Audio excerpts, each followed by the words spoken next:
আমরা নবম শ্রেণীর জীবনবিজ্ঞান থার্ড চ্যাপ্টার সালোকসংশ্লেষ সম্পর্কে আলোচনায় ছিলাম।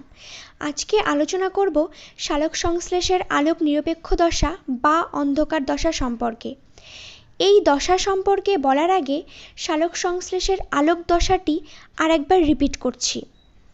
আমরা জেনেছি সালোকসংশ্লেষ বা ফটোসিনথেসিস প্রক্রিয়াটি দুটি পৃথক পর্যায়ে সম্পন্ন হয়: আলোক নির্ভর দশা বা আলোক দশা এবং আলোক নিরপেক্ষ দশা বা অন্ধকার দশা।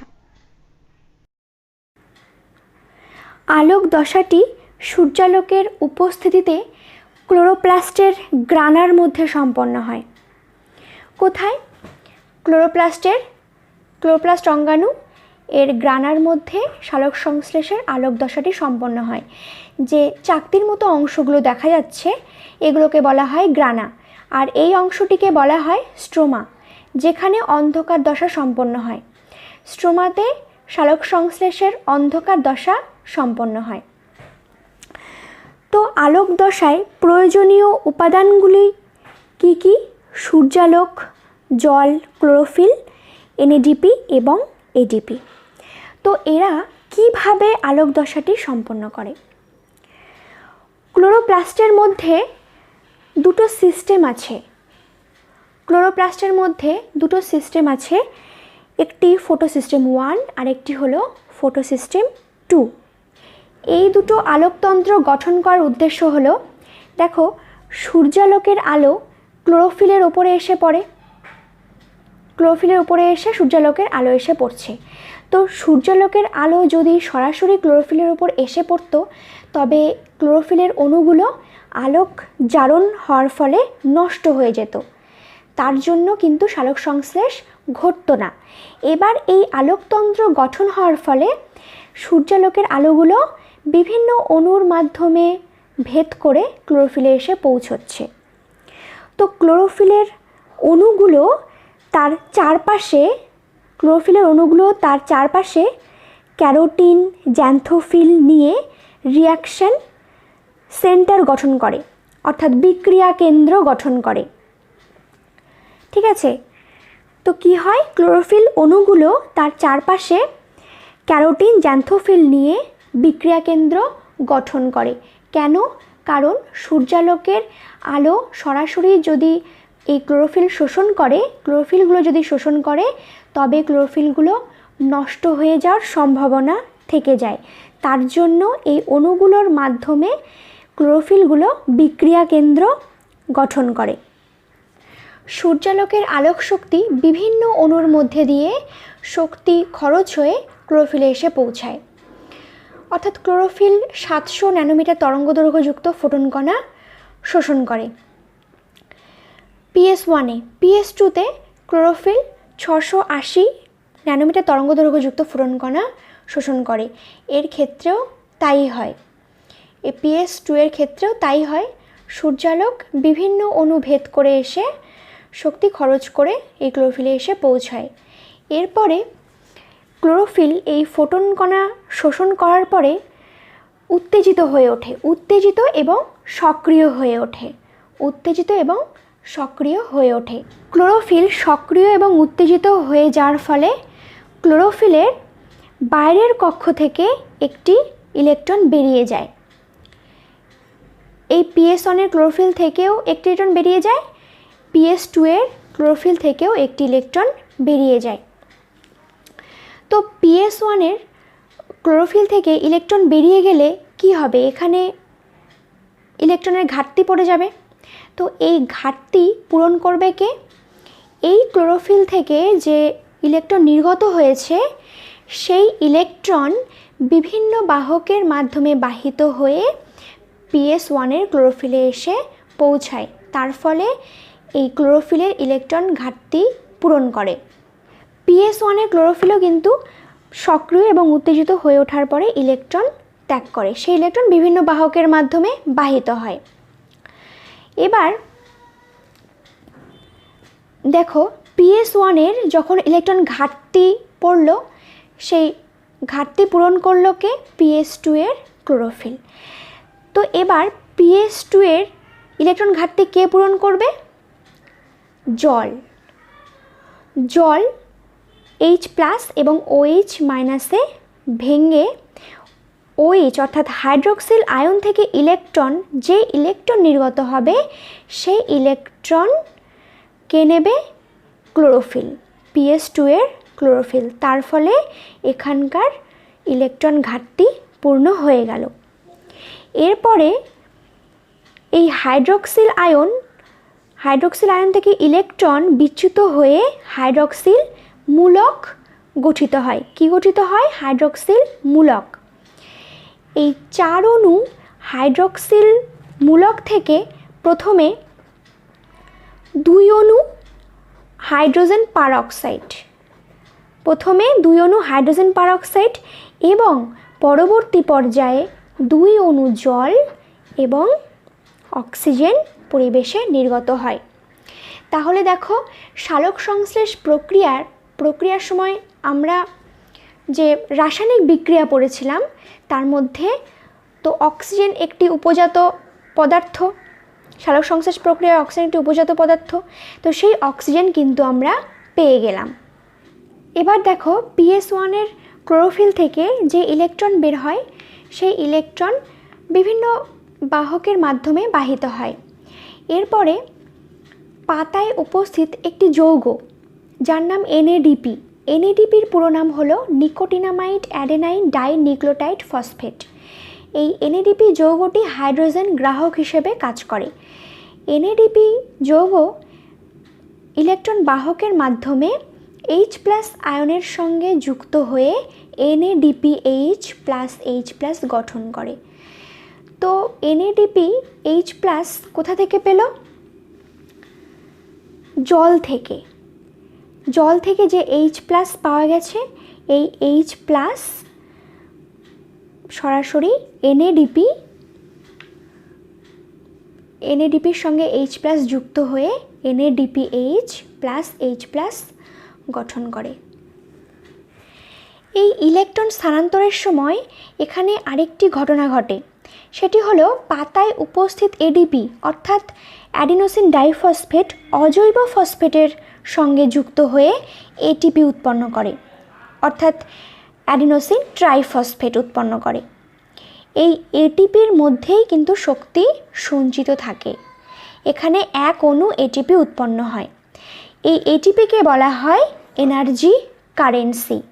যেহেতু এর মধ্যে শক্তি সঞ্চিত থাকে তাই ATPকে বলা হয় এনার্জি কারেন্সি। এই পদ্ধতিটিকে বলা হয় ফটোফসফোরাইলেশন। তো ফটোফসফোরাইলেশন চক্রাকার এবং অচক্রাকার পদ্ধতিতে ঘটে, অর্থাৎ ATP তৈরি 2 প্রকারভাবে ঘটে, একটি হলো চক্রাকার আর একটি হলো অচক্রাকার। ক্লোরোফিল থেকে নির্গত ইলেকট্রন বাহকের মাধ্যমে কখনো কখনো এই সরাসরি না গিয়ে এই পথ ধরে এসে ইলেকট্রন বাহকের মাধ্যমে বাহিত হয়ে আবার ক্লোরোফিলে এসে পৌঁছয়। তো এই সময় এখানে 2 অণু ATP উৎপন্ন হয় আর এখানে 1 অণু ATP উৎপন্ন হয়েছে। এই প্রসেসটা হলো ফটোফসফোরাইলেশন পদ্ধতি। তো ফটোফসফোরাইলেশন 2 প্রকার পদ্ধতিতে ঘটে, একটি চক্রাকার আর একটি হলো অচক্রাকার। তো দেখো, অচক্রাকার কোনটি?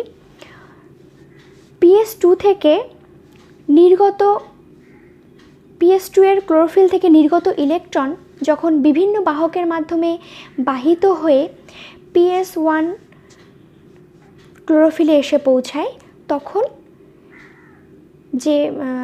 1 অণু ATP উৎপন্ন হয়। এটি হলো অচক্রাকার ফটোফসফোরাইলেশন।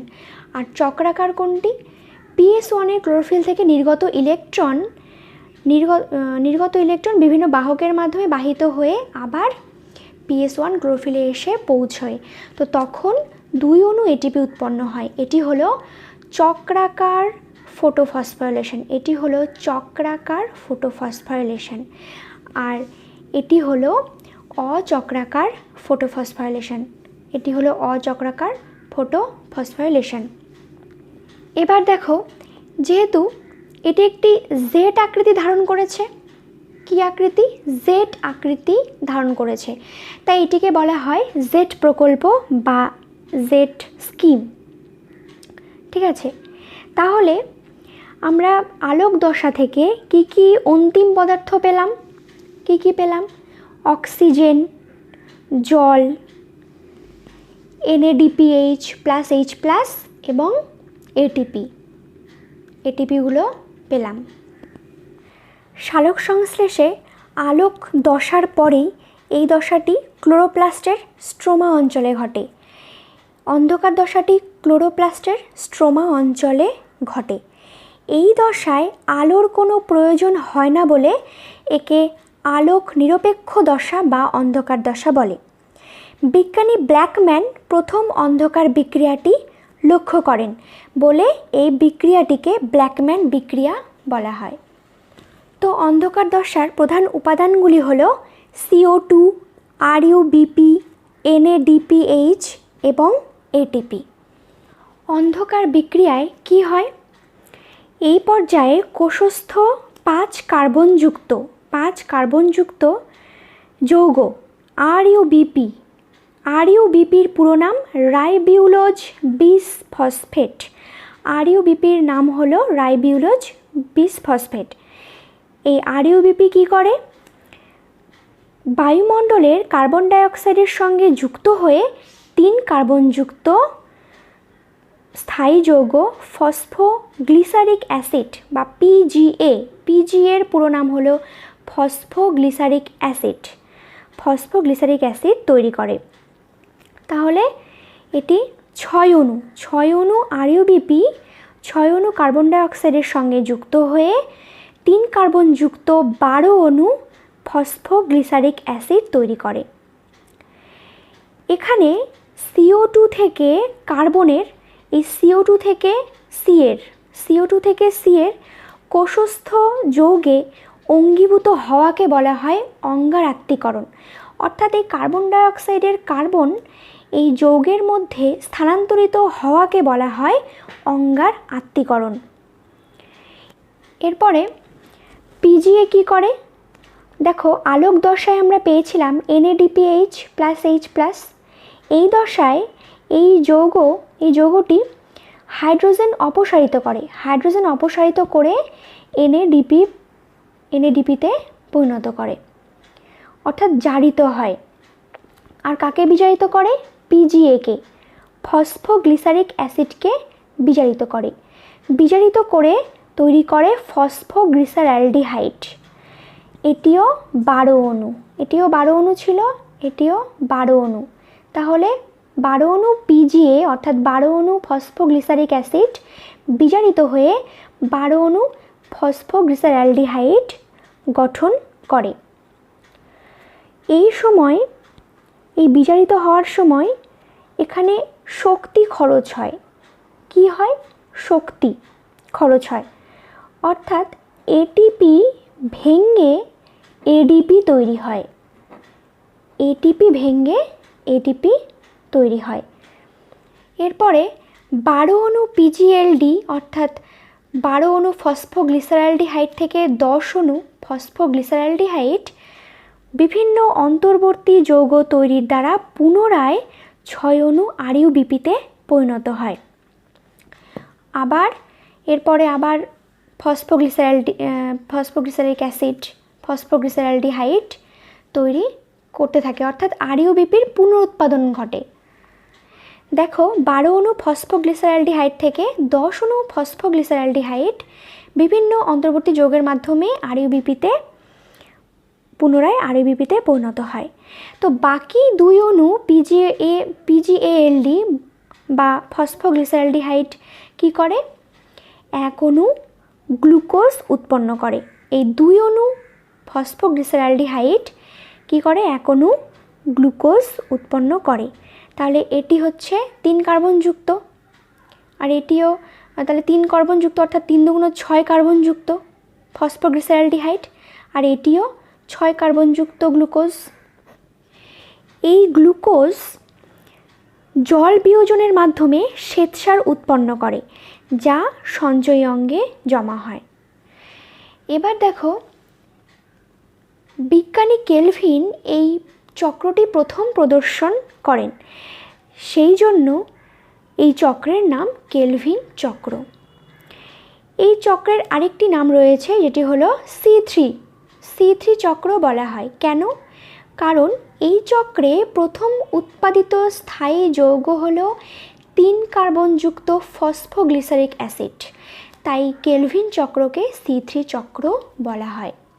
তাহলে অন্ধকার বিক্রিয়ায় বা আলোক নিরপেক্ষ দশায় আমরা কি পর্যায়ে দেখলাম? প্রথমে আরইউবিপির সাথে কার্বন ডাইঅক্সাইডের বিক্রিয়ায় পিজিএ গঠন, পিজিএ অর্থাৎ ফসফোগ্লিসারিক অ্যাসিড গঠন। এরপরে ফসফোগ্লিসারিক অ্যাসিডের বিজারণ। নেক্সট হলো রাইবিউলোজ বীজ ফসফেটের পুনঃসংশ্লেষ বা পুনরুৎপাদন। শেষে গ্লুকোজ সংশ্লেষ বা গ্লুকোজ উৎপাদন। অন্ধকার বিক্রিয়ায় উৎপন্ন পদার্থগুলো হলো গ্লুকোজ, এনএডিপি এবং এডিপি। তাহলে যে শারীরবৃত্ত প্রক্রিয়ায় ক্লোরোফিলযুক্ত কোষে সূর্যালোকের উপস্থিতিতে এবং ক্লোরোফিলের সহায়তায় পরিবেশ থেকে শোষিত জল এবং কার্বন ডাইঅক্সাইডের রাসায়নিক বিক্রিয়ায় সরল শর্করা গ্লুকোজ, যেটা আমরা অন্ধকার দশায় পেলাম, গ্লুকোজ সংশ্লেষিত হয় এবং উৎপন্ন খাদ্যে সৌরশক্তির আবদ্ধকরণ ঘটে এবং উপজাত বস্তুরূপে জল ও অক্সিজেন উৎপন্ন হয়। জল ও অক্সিজেন আমরা সালোক সংশ্লেষের আলোক দশায় পেয়েছি। তাহলে সালোক সংশ্লেষ প্রক্রিয়ায় এই সমস্ত উৎপাদিত পদার্থগুলো কিভাবে উৎপন্ন হয়, কোন কোন পদ্ধতিতে উৎপন্ন হলো, সেগুলো আমরা জানতে পারলাম। এবার আমরা জানব সালোক সংশ্লেষের তাৎপর্য সম্পর্কে। জীবজগতের জীবনের অস্তিত্ব বজায় রাখতে সালোক সংশ্লেষ প্রক্রিয়ার গুরুত্ব অপরিসীম। সমগ্র জীবজগৎ অর্থাৎ উদ্ভিদ থেকে শুরু করে প্রাণীকুল এমনকি মানুষ পর্যন্ত সালোক সংশ্লেষের ওপরে প্রত্যক্ষ কিংবা পরোক্ষভাবে নির্ভরশীল। তো প্রথম তাৎপর্যটি হলো সৌরশক্তির আবদ্ধকরণ এবং খাদ্যের মধ্যে এর স্থৈতিক শক্তিতে রূপান্তর। আমরা জানি সূর্যই সকল শক্তির মূল উৎস। একমাত্র সবুজ উদ্ভিদরাই কি করে? সবুজ উদ্ভিদরাই সৌরশক্তিকে আবদ্ধ করে বিভিন্ন জৈবনিক কার্যে ব্যবহার করে। সালোক সংশ্লেষের সময় সৌরশক্তি রাসায়নিক শক্তিতে রূপান্তরিত করে এটিপি অণুর মধ্যে আবদ্ধ করে।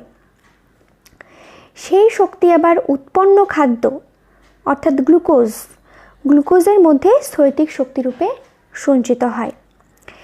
এবার প্রাণীকুল সবুজ উদ্ভিদ থেকে খাদ্যের মাধ্যমে কি করে? শক্তি সংগ্রহ করে।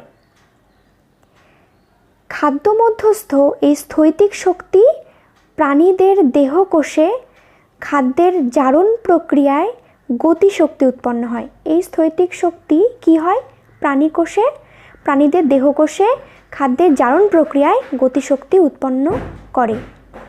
তাহলে এই গতিশক্তি প্রাণীদেহের বিভিন্ন জৈবনিক ক্রিয়াকে নিয়ন্ত্রিত করে।